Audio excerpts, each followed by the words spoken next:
আসসালামু আলাইকুম। আশা করি সবাই ভালো আছেন। আমিও ভালো আছি আল্লাহর রহমতে। আজকে আপনাদের দেখাবো কিভাবে একটি ওয়াল গিজার ফিটিং করা হয়। ভিডিওটা একটু লম্বা তাই স্পিড বাড়িয়ে দিয়েছি। গিজার অনেক আইটেমের হয়ে থাকে।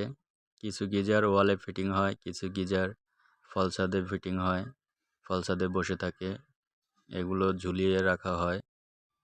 যেহেতু শীতের দিন চলে এসছে, এখন গিজারের কোনো বিকল্প নাই। এখন গিজারের কাজটা আমাদের একটু বেশি হবে। আমাদের ভিডিওটা সম্পূর্ণ দেখতে থাকুন এবং কিভাবে একটি সঠিক নিয়মে গিজার ফিটিং করা হয় সেটা দেখুন। আমাদের কাজগুলো যদি আপনাদের ভালো লাগে তো অবশ্যই লাইক, কমেন্ট এবং শেয়ার করে দিবেন। সবাই ভালো থাকবেন, সুস্থ থাকবেন। আসসালামু আলাইকুম।